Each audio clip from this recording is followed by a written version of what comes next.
Bonjour et bienvenue dans l'entrevue lossoise, votre émission sur l'Os TV. Et oui, nouvelle année, mais vous avez vu, même si on a un peu adapté le décor pour cette nouvelle année, eh bien il n'y a pas de changement. Chaque mois, vous allez retrouver votre émission sur l'actualité de Los-Angeles et puis aussi de ses environs. Et qui dit une nouvelle année aussi, vous savez, c'est l'objectif de prendre des nouvelles résolutions, comme on dit. Et bien pourquoi pas aussi nous rejoindre. Sachez que l'Os TV, c'est une association, voilà, une télévision participative où chaque citoyen est amené à faire son propre reportage et le faire découvrir. Alors pourquoi pas rejoindre voilà, une équipe motivée. D'ailleurs, une équipe qui s'est agrandie, vous voyez, au fur et à mesure. Je suis très fier de démarrer cette nouvelle année avec Baptiste, Jérôme et Gérard qui sont tous trois arrivés. Et puis aussi, il y avait un peu plus quelques mois, c'est vrai, Alain, vous l'avez pu le découvrir bien dans cette émission qui cartonne sur la toile, l'émission Sang et Or. Mais Alain est forcément un passionné et il est aussi passionné de chant. Figurez-vous que sa seconde facette, c'est Alain le chanteur, et c'était aussi l'occasion bien sûr de découvrir son 5e album qu'il a présenté à l'Auberge Liévinoise. On pouvait retrouver des titres en hommage bien sûr à la région, toute nouvelle région formée Nord-Pas-de-Calais-Picardie, la région Hauts-de-France, et c'est pour ça d'ailleurs que l'album s'intitule Soleil des Hauts-de-France, avec des titres comme Coron, Je le suis, ou Alducas également. C'était l'occasion de découvrir 4 nouveaux titres du moins, et on a envoyé bien sûr notre équipe de l'Os TV qui était des amis pour l'accompagner à cette inauguration de son CD. D'ailleurs, pour l'occasion, toute la presse était conviée et il était entouré des gueules noires, et je vous propose donc de découvrir ce reportage et cet album. Moi, pendant toute l'année, je mets un peu d'argent de côté pour les vacances d'été que je passe dans le Nord-Pas-de-Calais. J'ai commencé à chanter vers 8 ans, on va dire, dans les fêtes familiales où on me demandait de chanter une petite chanson, de chantonner, parce que je chantais tout le temps, comme ça, et tu vois, genre le repas de famille, on me demandait toujours de chanter une petite chanson, donc chanter des chansons d'Yves Duteil, des choses comme ça, quoi, des petites ritournelles, et ça a commencé comme ça. Et puis après, quelques années après, c'était les années disco, c'était les années sonorisation. Donc j'ai commencé à faire de l'animation. Et puis dans mon programme d'animation, je mettais aussi des petites chansons, des reprises, je chantais sur des bandes son et tout ça. Et je me suis aperçu que ça avait un intérêt pour les gens qui étaient devant moi. Donc j'ai commencé à prendre des cours de chant. Et puis voilà, quoi. Puis de fil en aiguille, je me suis professionnalisé un petit peu par rapport à tout ça. Et puis voilà, je suis devenu chanteur. J'ai pris des cours de chant jusqu'à 30 ans. Montez dans le Nord, montez dans le Nord, les gens ont du ciel bleu dans les yeux. Montez dans le Nord, montez dans le Nord, ils vivent en famille, c'est tellement mieux. Et la première des anecdotes, c'est tout simplement l'appellation du CD, parce qu'il s'appelle Soleil des Hauts-de-France. Et ce CD, moi, avec Jérôme Gosselin, mon copilote, je l'appelle toujours mon copilote, qui est ingénieur du son et aussi auteur-compositeur, on avait travaillé bien avant la région Hauts-de-France. Et justement, le titre principal, on l'avait appelé Soleil du Nord-Pas-de-Calais-Picardie. Et puis en mars 2016, on a eu cette nouvelle région qui s'est intitulée Hauts-de-France. Donc du coup, on a changé l'appellation et on a appelé le CD et cette chanson Soleil des Hauts-de-France. À la Ducasse, le Liévin, un s'amuse bien, un s'éfoule bien. À la Ducasse, le Liévin, un rigole bien et un beau bien.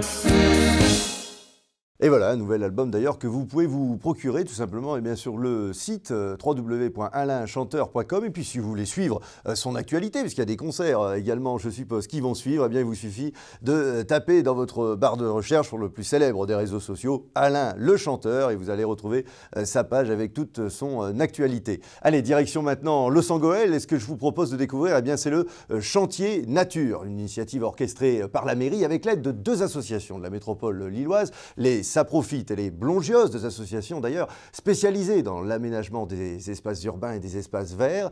Et pour l'occasion, c'était la création d'une véritable aire de jeu, voilà, avec beaucoup d'éléments naturels, du bois, de l'osier, mais surtout un chantier nature qui devait être construit par les propres habitants du quartier. Et c'est donc l'occasion de découvrir ce nouvel espace de divertissement et de loisirs avec un reportage signé quasiment toute l'équipe de l'Os TV.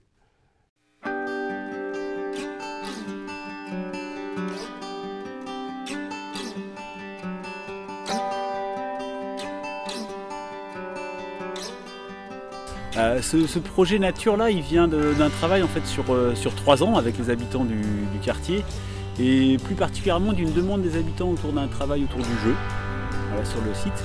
Et puis à côté aussi d'un travail avec les collégiens de Los toujours dans le cadre du projet, sur la création d'un conte dont le personnage principal est le serpent, un serpent végétarien.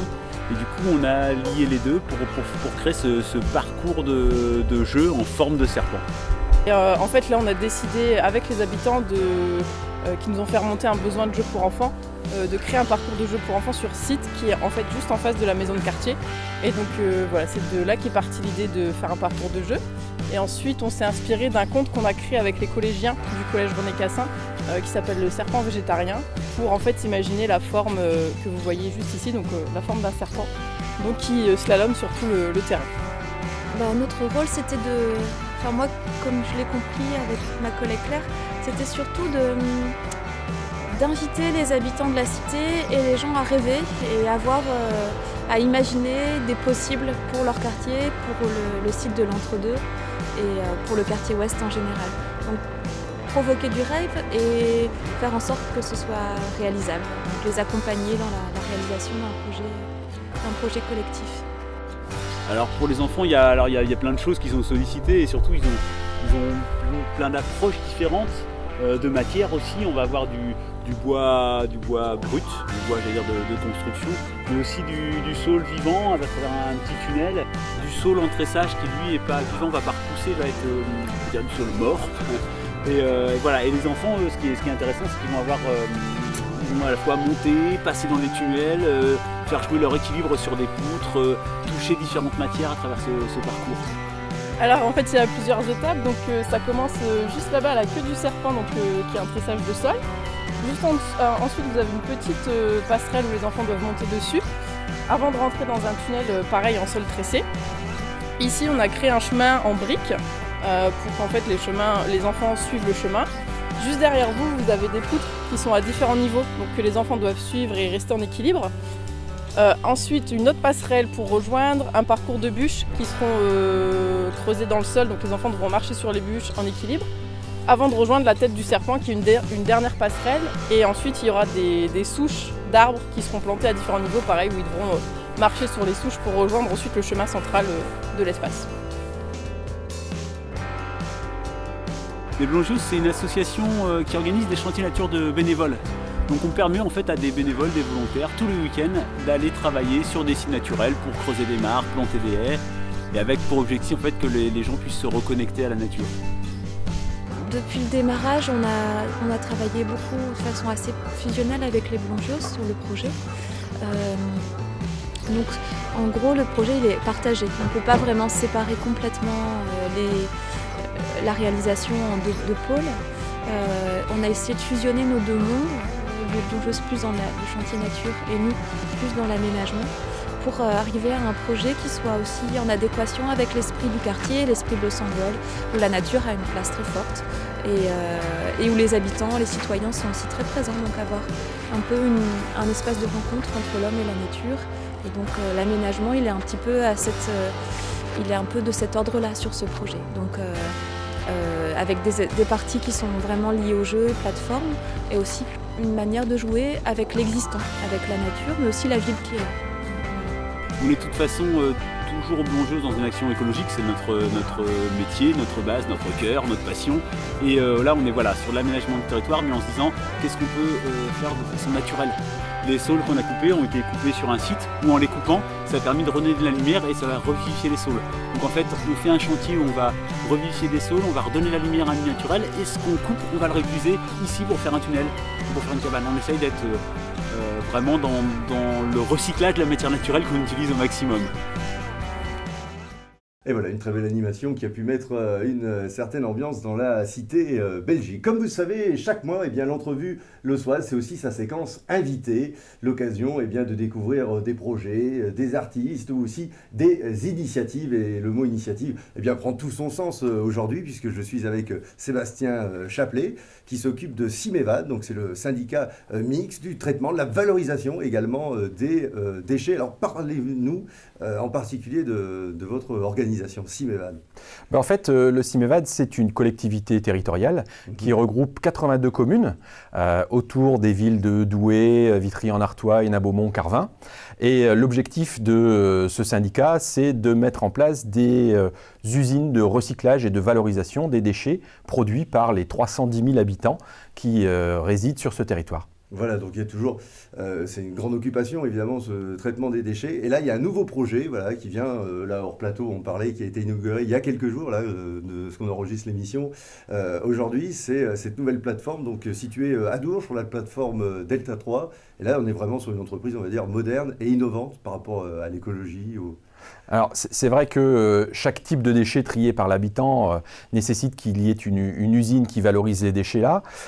Et là, sur les ordures ménagères résiduelles, celles que les habitants n'ont pas pu trier, eh bien, nous avons mis en place une usine moderne, la première de ce type en France, qui va permettre à la fois de récupérer des matériaux valorisables, comme les métaux par exemple, de séparer la fraction organique, de la méthaniser, de fabriquer du biométhane qu'on réinjecte au réseau de GRDF, donc utilisé par les habitants du territoire, et puis de fabriquer également des déchets, des combustibles solides de récupération qui, eux, vont être utilisés par les cimentiers. Alors, la cimenterie de Limbre, près de Saint-Omer, la cimenterie d'Aubourg, près de Mons, en Belgique, utilisent ces combustibles pour remplacer les énergies fossiles qui servaient jusqu'à présent à chauffer leur four, utilisent ces combustibles donc en substitution. Oui, d'où l'importance de trier, justement, puisque là, effectivement, ce qui est important, c'est de bien séparer, parce qu'avec certains produits, on récupère une certaine valeur ajoutée, on va dire, de cette manière-là, en recyclage, et puis avec d'autres, autre chose. Et justement, ce que vous proposez,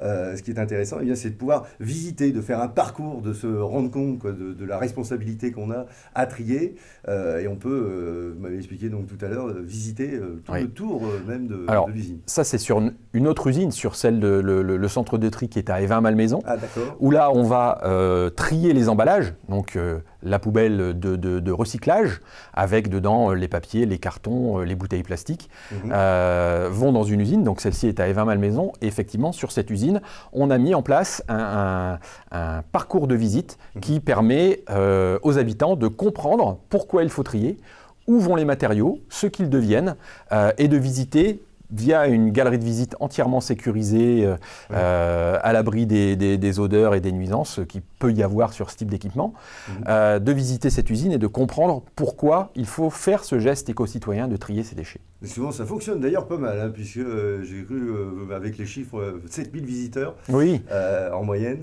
Oui, cette année, on a effectivement eu 7000 visiteurs. Alors évidemment, beaucoup de classes, beaucoup d'écoles. D'ailleurs, une école de Los Angeles est venue il y a très peu de temps.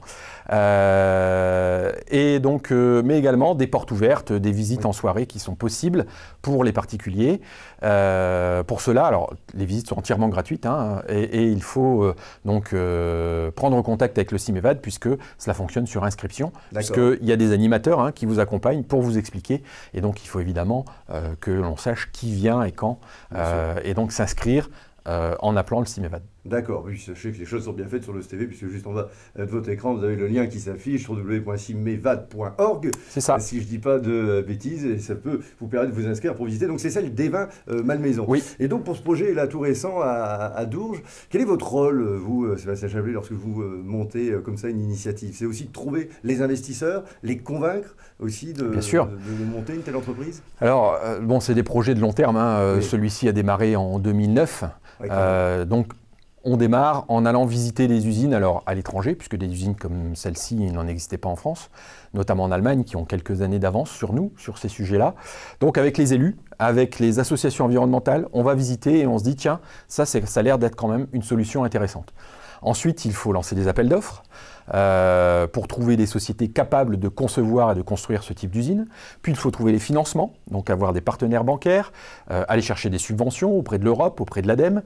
La Caisse des dépôts aussi et consignation a été un partenaire intéressant qui a permis de financer en partie cette usine. Et puis ensuite, il faut faire les démarches administratives, évidemment, permis de construire, dossier de demande d'autorisation d'exploiter, puisqu'on est sur un établissement classé. Puis trouver un exploitant, c'est-à-dire une société qui sera capable de gérer l'équipement. Votre rôle, Voilà. on peut le résumer, pour simplifier un peu pour les web téléspectateurs, c'est de réunir l'ensemble des Tout à fait. partenaires et après voilà, de trouver quelqu'un en disant voilà, tout est prêt, on a le lieu, l'emplacement, on a une méthode innovante qui pense aussi à l'écologie, à l'avenir de demain. Maintenant, il n'y a plus qu'à. C'est clairement du pilotage et de la gestion de projet, c'est de mesurer les risques, de convaincre les partenaires que ces risques sont modérés et qu'en tout cas ça vaut la peine de se lancer dans des projets innovants et modernes pour le bénéfice du territoire et de ses habitants. Eh bien écoutez, très belle initiative et comme je vous l'ai dit, si vous voulez bien en savoir plus ou même visiter l'usine des Malmaison, eh bien il suffit d'aller sur simevad.org. Merci Sébastien Chaplet d'avoir voulu être notre premier invité de l'année 2017. Quant à moi, je vous remercie. Vous avez vu un tout nouveau site, tout neuf, lostv.net. C'est là désormais que vous pouvez suivre l'ensemble de nos reportages et de nos émissions. Je vous adresse à nouveau, je vous l'ai dit en début d'émission, mes meilleurs vœux de bonheur et de santé pour cette année. Et puis profitez-en aussi pour le dire à vos proches. Vous avez jusqu'au 31 janvier, ne vous inquiétez pas, pour le faire. Quant à moi, je vous donne rendez-vous, comme vous allez le voir, toute l'année, tout naturellement, le mois prochain. À bientôt sur LostTV.